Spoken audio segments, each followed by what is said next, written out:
मीरा भाईंदर शहर महानगरपालिकेच्या सार्वत्रिक निवडणूक कार्यक्रमाची घोषणा झाल्यानंतर निवडणूक प्रक्रियेची तयारी सुरू असतानाच गंभीर प्रकार समोर आला आहे।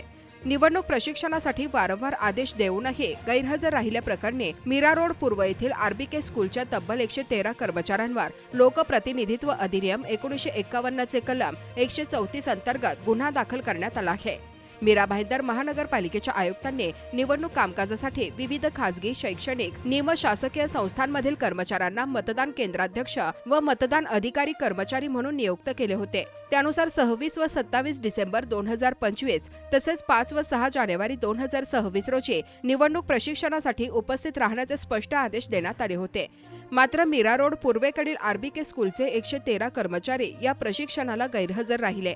याच पार्श्वभूमीवर पालिकेने संबंधित कर्मचाऱ्यांना नोटीस बजावून 2 जानेवारी रोजी लता मंगेशकर नाट्यगृहात प्रशिक्षणासाठी हजर राहण्याचे आदेश दिले होते। तरीही कर्मचाऱ्यांनी आदेशाचे पालन केले नाही। अखेर निवडणूक प्रक्रियेत अडथळा निर्माण केल्याचा ठपका ठेवत मीरा भाईंदर महापालिकेने मीरा रोड पोलीस ठाण्यात 113 शाळा कर्मचाऱ्यांविरोधात गुन्हा दाखल केला आहे। निवडणूक कामात हलगर्जीपणा खपवून घेतला जाणार नाही असा स्पष्ट संदेश या कारवाईतून देण्यात आला आहे।